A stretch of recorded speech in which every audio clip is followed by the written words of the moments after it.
Hello everyone, welcome to your own channel wealth with RV. तो आज हम लोग बात करने वाले हैं एक फार्मा स्टॉक पे।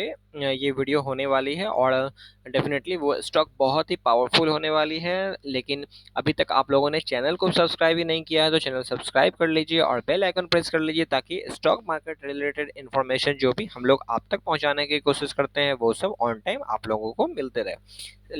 चलिए, तो without wasting any further time let's begin. तो हम लोग स्टार्ट करते हैं आज का वीडियो। लेकिन उससे पहले मैं आप लोगों से सजेस्ट करना चाहूँगा कि जो भी हम लोग वीडियोस बनाते हैं उसमें जो भी आप लोगों का क्वेश्चन होता है या फिर जो भी बाइंग लेवल्स अगर आप लोग डिस्कस करना चाहते हैं तो let me know in the comment section ताकि हम लोग उस पर कमेंट पोस्ट कर सकें और अपना फीडबैक शेयर कर सकें। तो चलिए हम लोग आते हैं अपने आज के टॉपिक पे जो कि होने वाला है ये।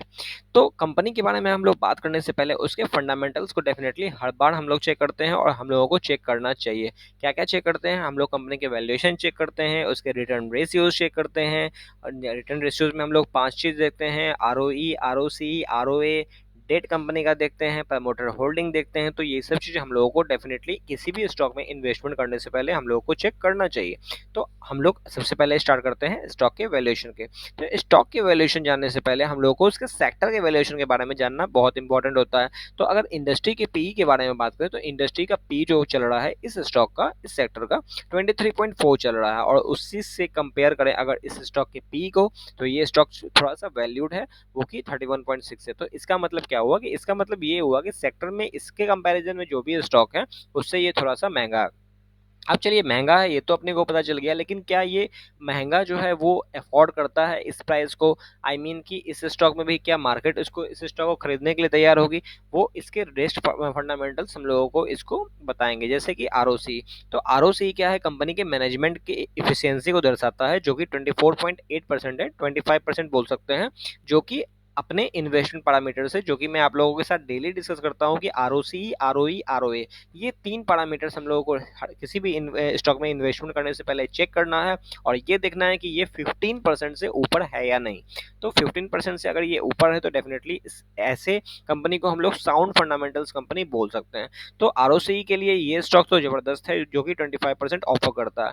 उसके बाद अगर आरओई के बारे में बात करें तो वो भी 18.5% है, जो कि बहुत ही अच्छी बात है। और उसके बाद अगर आरओई के बारे में बात करें तो आरओई भी जो है वो 16.9 निकल के आ रहा है, 17% के आसपास है, जो कि हम लोग के इन्वेस्टमेंट पैरामीटर से अच्छा है।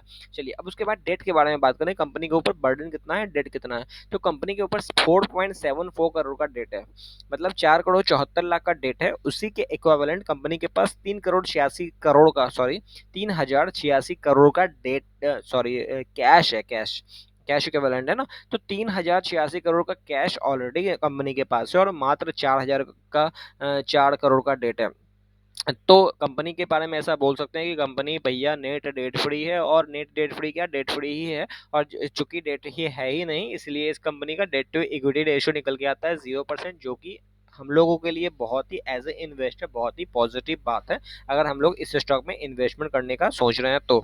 चलिए, उसके बाद प्रमोटर होल्डिंग के बारे में बात करें तो प्रमोटर होल्डिंग 58% है, वहीं एफ आई एस होल्डिंग 10% के आसपास है और डी आई एस होल्डिंग 17% है।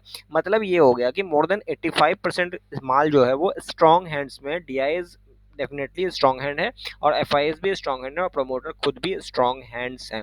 तो ये चीज़ है जो चीज़ हम लोगों को डेफिनेटली इस स्टॉक के लिए हम लोगों को जानना चाहिए। चलिए, अब उसके बाद आते हैं स्टॉक के प्राइस को। स्टॉक का प्राइस जो चल रहा है वो 2094 के आसपास चल रहा है। और उसके, अब मैं थोड़ा-थोड़ा इसका टाइम फ्रेम आगे बढ़ाता जा रहा हूँ, आप लोग इसको थोड़ा-सा गौर से देखना। 5 दिन में स्टॉक फ्लैट है, 1 महीना में 16% नेगेटिव रिटर्न दिया है, 6 मंथ में 37% नेगेटिव रिटर्न दिया है, ईयर टिल डेट में स्टॉक 45% नेगेटिव रिटर्न दिया है और 1 साल में ये स्टॉक 43% नेगेटिव रिटर्न दिया है। और इस स्टॉक के बारे में बात करें अगर ऑल टाइम, तो ऑल टाइम में सिर्फ 15% का रिटर्न दिया है और अपने टॉप से 52 वीक हाई से, जो कि इसका 2042 है, सॉरी 4072 है, उससे ये ऑलरेडी 50% करेक्शन पे मिल रहा है।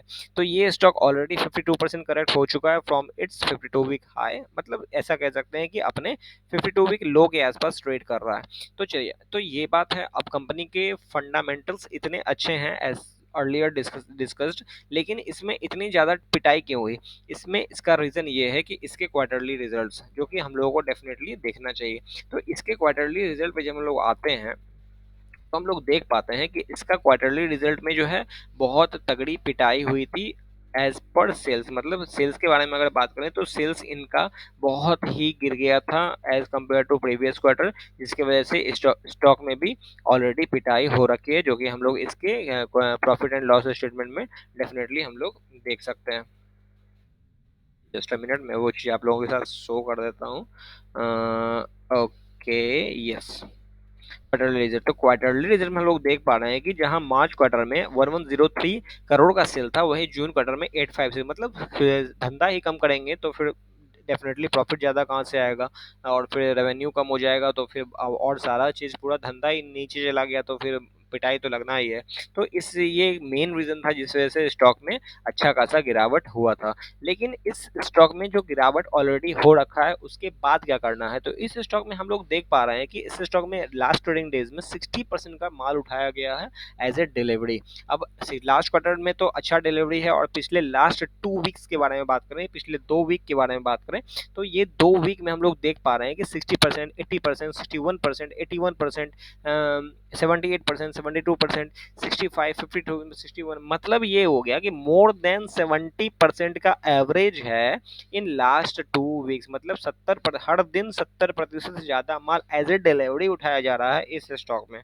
तो मतलब क्या हुआ कि मतलब ये हो गया कि ये स्टॉक में मार्केट अभी बुलिश है, इस स्टॉक में एक्यूमुलेशन चल रहा है और फॉर लॉन्ग टर्म एक्यूमुलेशन चल रहा है। और एक इन्फॉर्मेशन मैं आप लोगों के साथ और शेयर कर दूं कि लास्ट क्वार्टर में म्यूचुअल फंड ने भी अपना स्टेक बढ़ाया है, जो कि डेफिनेटली ये सब बात जो है ये पॉजिटिव बात है, जो कि हम लोगों को ध्यान में होना चाहिए। ओके, उसके बाद आ जाते हैं स्टॉक के नाम। डेफिनेटली आप लोग ऑलरेडी जान चुके हैं, तो इसका नाम है कंपनी का, मैं फिर भी शेयर कर दे रहा हूँ, ग्लैंड फार्मा है, जिसका प्राइस ऑलरेडी 2094 अभी चल रहा है। अब टेक्निकली बात करें तो टेक्निकली ये कंपनी ऑलरेडी जो है एक अच्छा खासा करेक्शन में मिल रहा है। लेकिन ये स्टॉक 20 EMA डेज के बारे में बात करें, अगर एक दिन का कैंडल लगा लेते हैं, तो एक दिन के कैंडल में हम लोग देख पा रहे हैं कि RSI ऑलरेडी 20 से ओवरसोल्ड होके ये ऊपर की ओर थोड़ा सा स्ट्रेंथ दिखाया है लास्ट ट्रेडिंग सेशन में। लेकिन ये बहुत ज़्यादा स्ट्रेंथ इसको नहीं मानेंगे, और अगर आप लोगों को टेक्निकली इसको अगर बाय करना है तो डेफिनेटली ये 2250 के ऊपर ही बाय है, जहाँ से ये एक अच्छा मूव दे सकता है। लेकिन एज ए इन्वेस्टमेंट इसके फंडामेंटल्स को देख के करना है तो डेफिनेटली बहुत ही अच्छे करेक्शन पे मिल रहा है, जो कि 2087 है। यहाँ से हम लोग हर 200 रुपये के डिफरेंस पे इसमें एक्यूमुलेशन कर सकते हैं फॉर लॉन्ग टर्म। और मुझे ऐसा लगता है कि ये स्टॉक जल्द ही यहाँ से अच्छा परफॉर्मेंस देगा, क्योंकि इसका नेक्स्ट रिजल्ट आने वाला है बहुत ही जल्दी, और उसमें एक्सपेक्टेशन है कि रिजल्ट अच्छा आएगा। अगर रिजल्ट नहीं भी अच्छा आता है तो इस स्टॉक में ऑलरेडी पिटाई हो रखी है। अगर फ्लैट भी रिजल्ट आता है तो यहाँ से एटलीस्ट 400 पॉइंट्स का बाउंस यहाँ से बनता है, जो कि मेरे हिसाब से टेक्निकली मैं आप लोगों के साथ शेयर करना चाहता हूँ और ऑलरेडी शेयर कर रहा हूँ। ओके, एक इम्पॉर्टेंट चीज़ ये है जो मैं आप लोगों के साथ डेफिनेटली शेयर करूँगा, balance sheet, income statement and quarterly result. Okay, तो चलिए इस क्वार्टरली रिजल्ट पे जब हम लोग आ रहे हैं, जस्ट अ मिनट।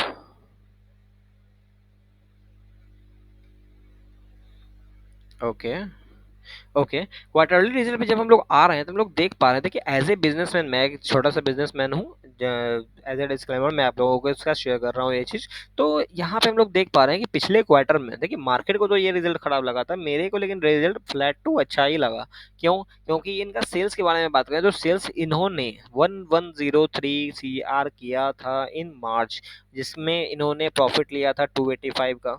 तो 285 का प्रॉफिट जो लिया तो मोटा मोटी 26% के आसपास, 25% के आसपास इनका प्रॉफिट रहा था। अगर आप लोग सेल्स टू इसको डिवाइड कर देते हो, 285 को अगर 1103 से डिवाइड करते हो, तो इसमें पता चलता है कि 25% का इनका सेल्स टू प्रॉफिट रेशियो रहा है। वही अगर जून क्वार्टर से इसको करते हैं, तो जून क्वार्टर में जहां इन्होंने 856 करोड़ का ही सेल किया था, उसमें इन्होंने 230 करोड़ का प्रॉफिट लेकर आए हैं। मतलब कि मोर देन 25%, कुछ 1-2% ज़्यादा ही इनका सेल्स टू प्रॉफिट रेशियो रहा है। सेल्स टू प्रॉफिट रेशियो वगैरह हम लोग देखते नहीं है, मैं एज ए बिजनेसमैन मैं खुद देखता हूँ, इसलिए मैं इसको इस नज़र से देख रहा हूँ, जो कि मैं आप लोगों के साथ सिर्फ शेयर कर रहा हूँ। आप लोगों को देखना है नहीं देखना है वो आपका लुकआउट है, मैं कैसे देखता हूँ वो मैं आप लोगों को इन्फॉर्मेशन बस शेयर कर रहा हूँ। तो ये चीज़ है, इस हिसाब से मुझे रिजल्ट बहुत ज़्यादा खराब नहीं लगा था, लेकिन चाइना इशू था, रेगुलेशंस इशू को लेके फार्मा सेक्टर में ऑलरेडी बहुत ज़्यादा good news and bad news आते रहते हैं, जिसकी वजह से स्टॉक में पिटाई और अच्छा दोनों ही न्यूज़ आते रहते हैं। तो मुझे ऐसा लगता है कि इस प्राइस पे इस स्टॉक में ऑलरेडी सब कुछ फैक्टर इन हो रखा है ऑलरेडी। तो आप लोगों को ये स्टॉक में इन्वेस्टमेंट करना है या नहीं करना है, वो डेफिनेटली आप लोग फाइनेंशियल एडवाइजर से सलाह लेके ही करें। मेरे हिसाब से ये स्टॉक यहाँ से बहुत ही अच्छा रैली दिखा सकता है, जो कि हम लोगों को इन शॉर्ट टर्म 2500 के आसपास डेफिनेटली कुछ दिन में देखने को मिलेगा। तो आप लोग इस स्टॉक को डेफिनेटली वॉच लिस्ट में रख ही सकते हैं। तो चलिए हम लोग आज का वीडियो वाइंड अप करते हैं, एंड आप लोगों को ये इन्फॉर्मेशन डेफिनेटली शेयर अच्छा लगा तो डेफिनेटली अपने फ्रेंड्स सर्कल के साथ शेयर करें, और अपने जो भी अगर ये स्टॉक में पोजीशन बना रखा है तो किस प्राइस पे बना रखा है, let me know in the comment section. So thank you very much, and तब तक के लिए नेक्स्ट वीडियो में हम लोग मिलते हैं, तब तक के लिए बाय बाय।